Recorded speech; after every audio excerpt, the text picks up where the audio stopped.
দেশের মানুষকে নিঃস্ব করেছে। আজকে আল্লাহ তাআলার তরফ থেকে এখন মানুষের প্রবল প্রচেষ্টায় তারা নিজেরাই এখন কারাগারে চলে গেছে। আমি 11 বার কারাগারে গেছি। যে মুর্তজা চুলা আমার সঙ্গে 3 বার ছিল। আমরা কিন্তু এই দেশের বেগম খালেদা জিয়ার নির্দেশে, তারেক রহমানের নির্দেশে এই বছরগুলোতে আমরা সংগ্রাম করেছি, লড়াই করেছি। আমাদের ঠাকুরগাঁয়ে অসংখ্য ছেলেকে গুলি করেছে, অসংখ্য মামলা হয়েছে, বারবার জেলে গেছে আমাদের ছেলেরা, কিন্তু কখনো সত্যের পথ থেকে সরে দাঁড়ায়নি, তাই না?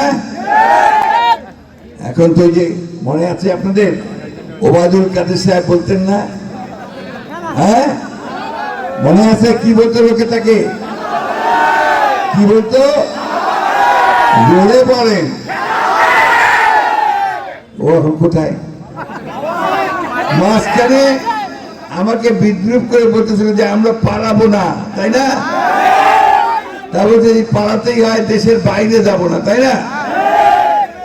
আর আমার নাম ধরে বলছে যে ফখরুল, আপনি কি আপনার বাসায় আমাকে জায়গা দিবেন না?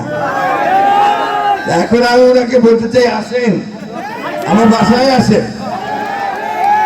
আপনি কোথায় চলে গেছেন দেশবাসী জানে না, পাবলিক জানে না। অনেকে বলে যে আপনি ভারতে চলে গেছেন। কেন ভাই ভারতে কেন?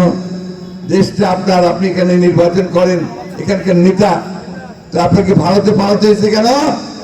যে আপনি এই দেশের মানুষের বিরুদ্ধে, বাংলাদেশের বিরুদ্ধে আপনি কাজ করছেন। যখন চুরি করেন তখন মনে থাকে না, যখন অত্যাচার করেন তখন মনে থাকে না, তখন মনে করেন যে এই ক্ষমতাটা আপনার চিরস্থায়ী। কিন্তু আল্লাহ তাআলা বলেই দিয়েছেন, সীমা লঙ্ঘনকারীকে আমি কখনো পছন্দ করি না।